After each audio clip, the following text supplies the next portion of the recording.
आदरणीय साथियों,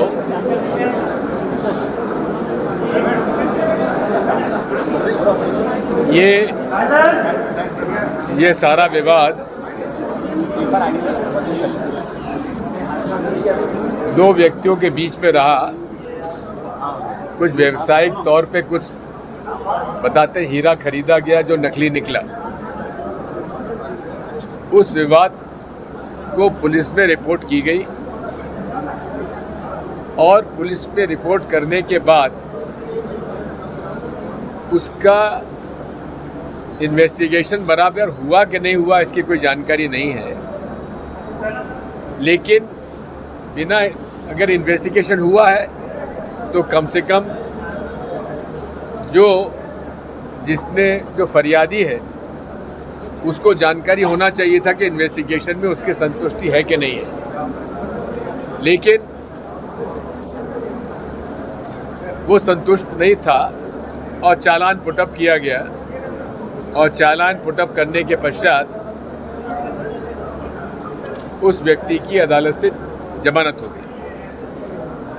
वहाँ करनी सेना के कुछ लोगों ने यह मांग की कि जाति हो रही है, पुलिस ने इस मामले में भ्रष्टाचार किया है और उसको छुड़वा दिया, हमें सौंप दो, हम इससे निपट लेंगे और इससे हम वसूल कर लेंगे। इस तरह की बातचीत हुई।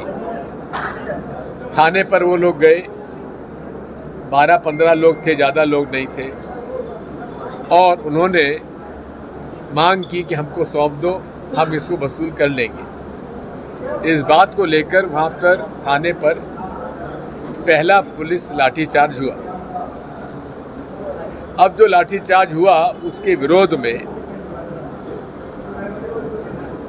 शांतिपूर्ण ढंग से धरना दिया गया और इसमें कोई राजनीतिक लोग नहीं थे, केवल राजपूत समाज के जो विभिन्न संगठन हैं, राजपूत परिषद है, महाराणा सेना है, करनी सेना है, अब राजपूत परिषद के अध्यक्ष आप हैं, उधर आप उपाध्यक्ष हैं, इस तरह से संभागीय अध्यक्ष हैं, सब लोग थे। उन्होंने शांतिपूर्ण धरना दिया। चूँकि करनी सेना के प्रांतीय अध्यक्ष जीवन सिंह जी हैं, उनको सूचित किया गया तो वो सुबह आ गए और मेरी जीवन सिंह जी से बात हुई। उन्होंने मुझे बताया कि तहसीलदार और टीआई वो उनको लेने गए और होटल से उनको लेके आए। तहसीलदार साहब और थानेदार साहब, टीआई साहब चाहते थे कि आप धरना वालों को समझा बुझा के धरना समाप्त कर दो, लेकिन वो गाड़ी से उतरने के बाद पुलिस ने पिटाई शुरू कर दी, वाटर कैनन चला दिए और बेदर्दी से उनकी पिटाई हुई। आप देख रहे हैं कि जीवन सिंह जी को 4-5 लोगों ने घेर रखा है उन्हें बचाने के लिए, और 15-20 लोग लाठी से बुरी तरह से पीट रहे हैं। इसी के साथ कुछ तत्वों ने, जिसमें पुलिस भी शामिल हो गई, गाड़ियाँ तोड़ना शुरू किया, स्कूटर तोड़ दिए। मेरा अंदाज़ा है, लोगों ने जो मुझे बताया, लगभग 50 गाड़ियाँ, स्कूटर जो है, एक स्कूटर तो आपका ही अभी थाने में पड़ा हुआ है, आपके बेटे का, बुरी तरीके से गाड़ियाँ तोड़ी गई और पुलिस ने डंडे मार मार कर गाड़ियाँ तोड़ी। फिर एक दुकान का चैनल गेट जेसीबी मशीन से तोड़ा गया और उसके अंदर जो भी लोग थे, जैसे ही वो निकले, उनकी बर्बरता से पिटाई की गई। ये बात वहीं ख़त्म नहीं हुई।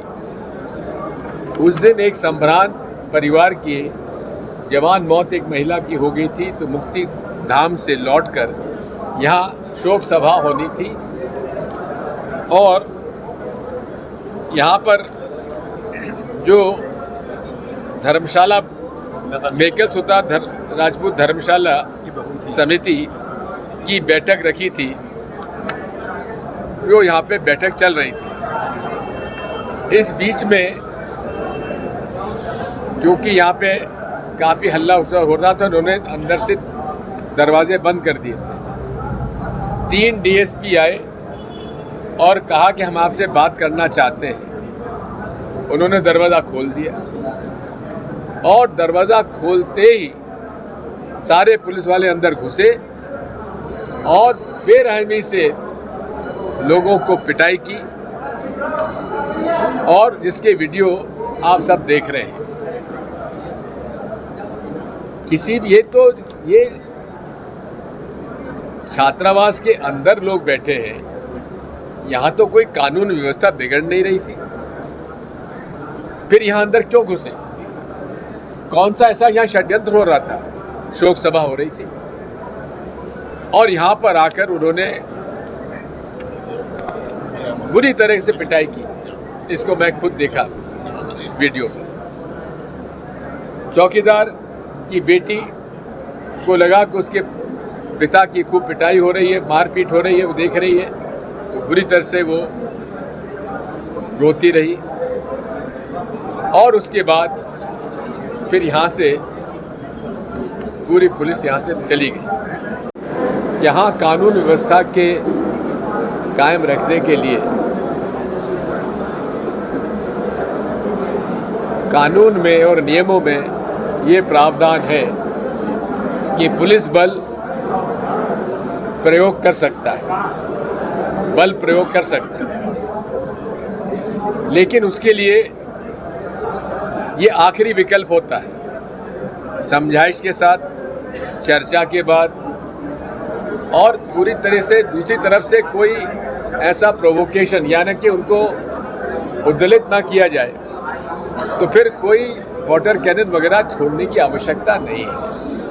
लेकिन यहाँ पर तो राजपूत छात्रावास में तो कोई इस प्रकार का उत्तेजनापूर्ण कोई बात भी नहीं हुई।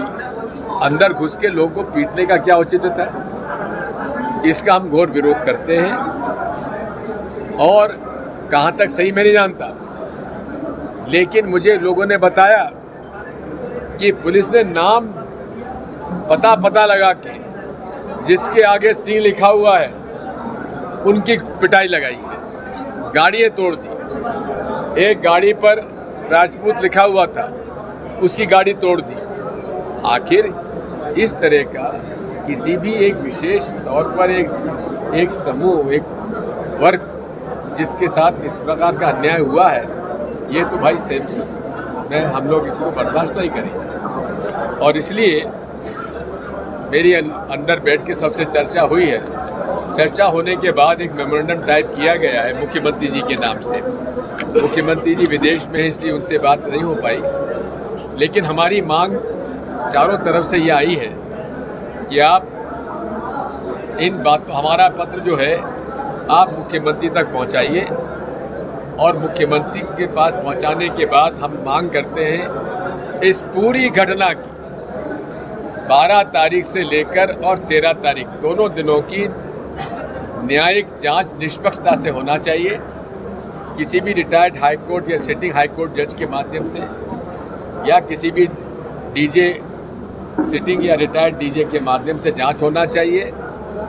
चूँकि जिन अधिकारियों के खिलाफ जांच होना है वो यहाँ यदि पदस्थ रहेंगे तो जांच निष्पक्षता से नहीं हो सकती। इसलिए हमारी ये मांग है कि जिला कलेक्टर, जिला एसपी, एडिशनल कलेक्टर और एसडीएम और एसडीओपी इनके स्थानांतरण कर न्यायिक जांच की जाना चाहिए। आप सब लोग इसमें सहमत हैं? सब लोग सहमत है ना? जैसा आपने अभी बताया, संपूर्ण वाकया हमारे आदरणीय राजा साहब ने बताया है। मैं यहाँ पर पुनः बताना चाहूँगा आप लोगों को कि पुलिस ने जो क्रूरतापूर्ण कार्रवाई की है और हमारे जितने भी सदस्यगण थे उनकी मोटरसाइकिलों को जेसीबी मशीन से उठा करके और ट्रैक्टर ट्रालियों में पटक के दबोच दिया गया है, काफ़ी नुकसान किया गया है। इस प्रकार की बर्बरतापूर्ण कार्रवाई की गई है। साथ ही जैसा बताया आपने कि हमारे राजपूत लोगों के नाम पूछ करके, जाति पूछ करके उनके ऊपर डंडों से प्रहार किया गया है। यह बहुत ही बर्बरतापूर्ण कार्रवाई है। साथ ही बेसवाल वेद से जो कि अवैधानिक प्रकार की प्रक्रिया है उसको अपना करके इन्होंने संपूर्ण कृत्य किया है और हमारे राजपूत समाज के छात्रावास के अंदर घुसकर हमारी संपत्ति को और हमारे जो उपस्थित सदस्यगण थे, हमारे राजपूत छात्रावास के जो चौकीदार हैं, परिवार रहता है, उनको, उनकी बच्ची को, एक प्रकार से जो नाबालिग बच्ची है उसको प्रताड़ित किया गया है। इस प्रकार घोर अवैधानिक कृत्य जो है यहाँ की पुलिस प्रशासन के द्वारा मिलकर के किया गया है, जिसकी हम सभी समाजवासी घोर निंदा कृत्य करते हैं। और जैसा आपने न्यायिक जांच की मांग की, उनके लिए आपने क्या बताया? उनको छोड़ देना चाहिए। आखिर उनका जुर्म क्या है?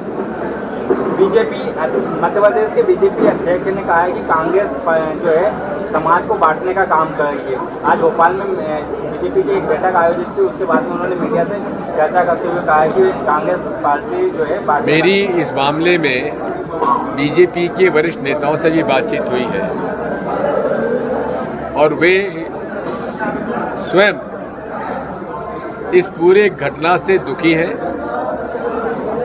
मैं नाम नहीं लेना चाहता, लेकिन जो वरिष्ठतम राजपूत नेता हैं हमारे भारतीय जनता पार्टी के मध्य प्रदेश के, उन सब से मेरी चर्चा हुई।